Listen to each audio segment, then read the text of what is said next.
The first person to appear before the committee was Deputy Minister Nominee for Transport, Hassan Tampuli. He suggested that the law banning commercial motorcycle operators, popularly known as Okada, be maintained. He also answered a question in relation to the completion of the Tampuli and Kumah airports. We have been with the motorbikes for a very long time. It's the commercialization that I believe is the issue that is confronting us right now.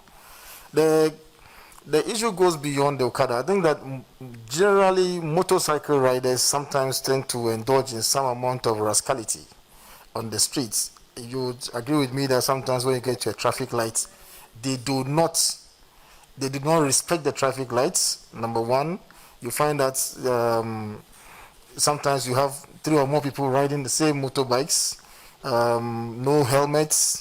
So in the event of crash, you do not have any safety, as far as the accident is concerned. So generally, government has to, currently Okada is, commercialization of motorbike is outlawed under the road traffic regulations. And I believe we should continue to maintain it for now.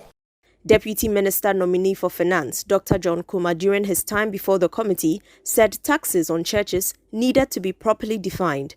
He also answered a question on how to make revenue mobilization in the informal sector more efficient. The statistics shows that 90% of our working population are in the informal sector.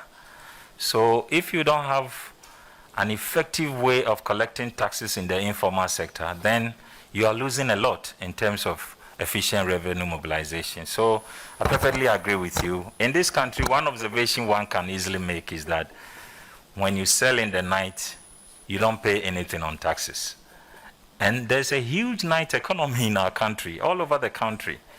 So we really need to have new interventions, which I am happy to suggest some to my Honorable Minister.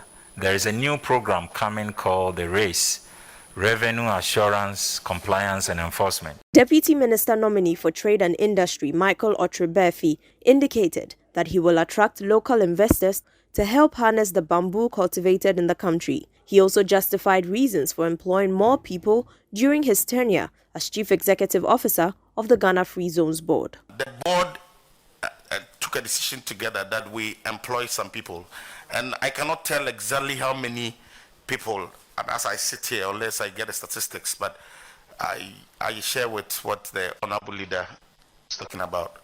But I can explain that, yes, because we were operating a different model, we wanted to expand the operations of the authority.